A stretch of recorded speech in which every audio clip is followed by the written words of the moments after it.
नमस्कार, डेली 24 भारत देख रहे हैं आप। मैं हूं आपके साथ सुरभि राजपूत। तो चलिए बुलेटिन की शुरुआत करेंगे। बात करेंगे सबसे पहले यूपी के एटा की, जहां जुमे की नमाज को लेकर पुलिस अलर्ट मोड पर दिखी है। चप्पे चप्पे पर पुलिस बल तैनात रहा। एटा के मुस्लिम भाइयों ने पुरानी ईदगाह और जामा मस्जिद में नमाज अदा करते हुए देश के लिए अमन चैन की दुआएं भी मांगी है।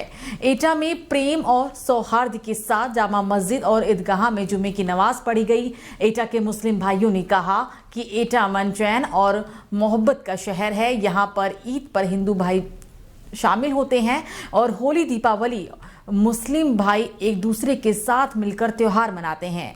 एटा के मुस्लिम भाइयों ने जिले के मुस्लिम भाइयों से अपील की है कि एटा हिंदू मुस्लिम भाईचारे का प्रतीक है और सोशल मीडिया पर कोई भी आपत्तिजनक टिप्पणी पोस्ट ना करे। ये तो साहब हिंदुस्तान की, मैं एटा की तो एक मिसाल है। मैं करीब 60 साल का हो चुका। मैंने 60 साल में कभी एटा में हिंदू मुसलमानों के बीच कभी कोई किसी तरह का विवाद नहीं देखा। हम लोग एक दूसरे के साथ मिलकर त्योहार मनाते हैं, एक दूसरे की भावनाओं की कद्र करते हैं और इसीलिए हमारी सांप्रदायिक एकता कायम है और ये कायम रहेगी, क्योंकि हम लोग बुद्धिजीवी वर्ग से कह लो या पढ़ा लिखा तबका कह लो या समझदार तबका कह लो, हम उस हिसाब से अपना डिसीजन खुद लेते हैं। देखिए, एटा गंगा जमनी तहजीब की एक मिसाल रहा है। ये तहजीब अभी से नहीं, पिछले लंबे समय से चली आ रही है। यहाँ पर हिंदू मुस्लिम दोनों ही भाई आपस में बड़े प्यार और सौंदर्य के तरीके से रहते हैं। जैसे पूर्व में एनआरसी का मामला रहा हो या पूर्व में कासगंज का मामला एक घटना का रहा हो, यहाँ पर दोनों ही समुदाय के लोगों ने बहुत ही सूझबूझ का परिचय देते हुए कभी किसी भी तरीके की, यहाँ पर खास तौर से एटा जनपद में कोई भी आज तक पिछले 25 सालों से 30 सालों से मैं देखता चला आ रहा हूँ, मेरी उम्र है, ऐसी कोई घटना नहीं हुई।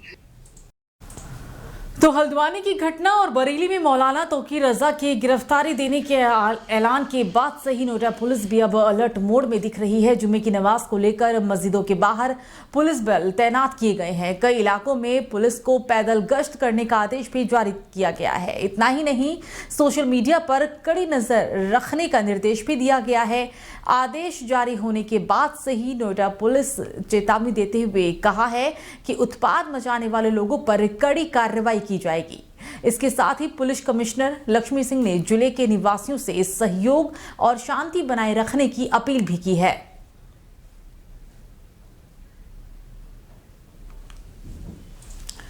तो खबरों में आगे बढ़ते हैं, बात करते हैं अगली अहम खबर की। नोएडा मेट्रो ने मेट्रो में सफर करने वाले यात्रियों के लिए नई शुरुआत कर दी है। बता दें कि अब यात्रा टिकट के लिए लोगों को लाइनों में नहीं लगना पड़ेगा।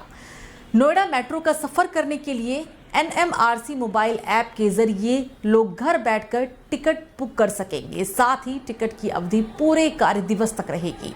यात्री ऐप के जरिए टिकट बुकिंग कर पूरे दिन में अपने समय के अनुसार ही नोएडा मेट्रो में सफर भी आसानी से कर सकते हैं।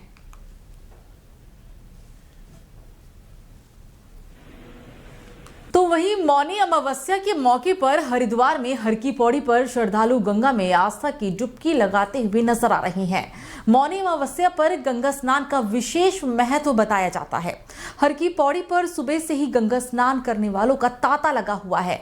माघ मास की अमावस्या को पड़ने वाली मौनी अमावस्या पर गंगा में स्नान करने से सुख शांति मिलती है। दूर दूर से पहुंच रहे श्रद्धालु अपने पितरों के निमित्त तर्पण करके भी गंगा में स्नान कर रहे हैं और दान करके पुण्य अर्जित कर रहे हैं। प्रशासन की तरफ से भी सुरक्षा व्यवस्था के पुख्ता इंतजाम किए गए हैं। नहावन है और पितरन के लिए है, खास करके उसी लिए आए हैं। तो क्या करते हैं, क्या मांगा माँ गंगा से आपने स्नान? गंगे मैया से यही मांगा, परिवार में सुख शांति दीजिए।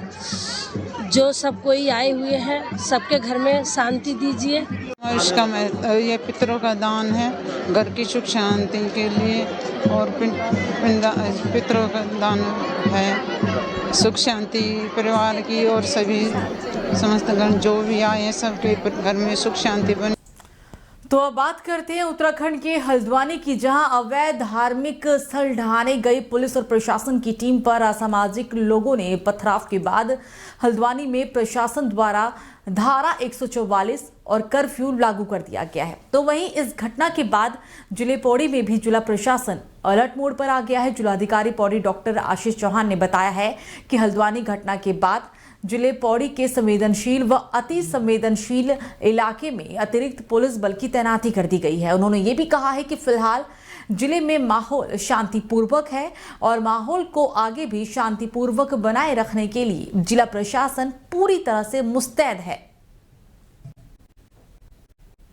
हमारे जनपद में पूर्ण शांति है और इस संबंध में जो भी एसडीएम्स हैं या पुलिस अधिकारी हैं उनसे लगातार उस पर कंटिन्यूसली निगरानी रखें।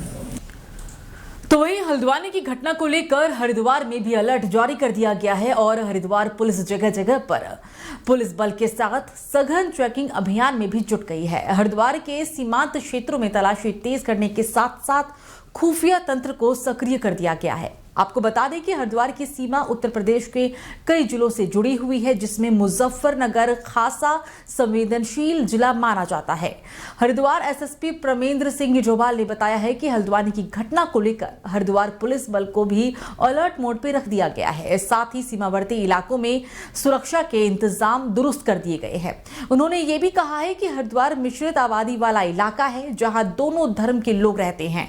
जिले में किसी भी तरह की अप्रिय घटना ना हो, इसके लिए पूरे क्षेत्र में 9 अलग अलग सेक्टर बनाए गए हैं, जिन्हें व्यापक पुलिस बल से तैनात भी कर दिया गया है। साथ ही उन्होंने ये भी कहा है कि आज जुमे की नमाज को देखते हुए भी सभी धार्मिक गुरुओं से पहले वार्तालाप किया जा चुका है।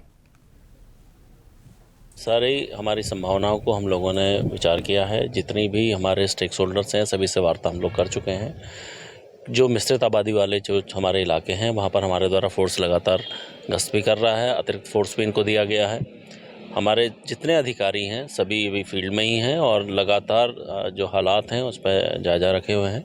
किसी भी प्रकार की कोई भी अनहोनी या कोई भी ऐसी घटना ना करे तो इसके लिए हम लोग पूरी तरीके से दृढ़ संकल्पित भी हैं और पूरी तरीके से सक्षम भी हैं। तो जो घटना हुई है, घटना तो कभी भी हो, अगर गलत काम कहीं हो रहा है गलत तो गलत ही है।